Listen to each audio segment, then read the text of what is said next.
The following video is a presentation of the 2008-2009 hydrogen production unit and a step-by-step walkthrough of how it is used to obtain a sample of hydrogen gas. To begin the setup, the desired concentration of solution is created by mixing distilled water with the potassium hydroxide pellets as shown. The reaction is exothermic, so once the potassium hydroxide pellets are completely dissolved in solution, the beaker is placed in a cool water bath until it reaches room temperature. As the solution cools to the desired temperature, the reservoirs are connected to the test vessel using sharp bite clamps and PEX tubing. All connections are made secure in order to prevent leakage.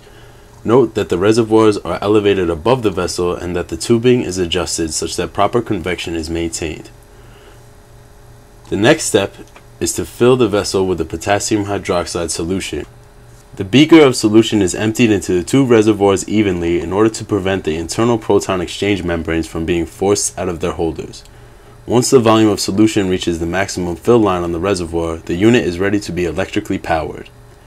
Here we see the software developed by the group that is used to control the power supply. The power supply is powered by 12 volts. The maximum output current of the power supply is 20 amps. A fan is being used to convectively cool the power supply. As mentioned earlier, the hydrogen is collected at the cathode.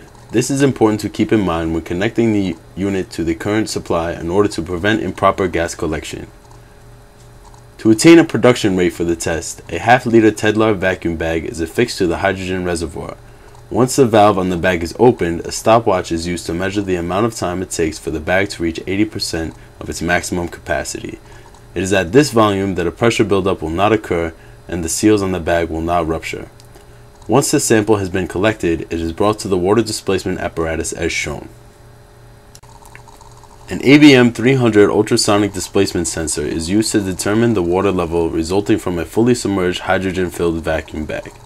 This displacement is then compared to the initial displacement resulting from an empty vacuum bag to determine the volume of hydrogen collected.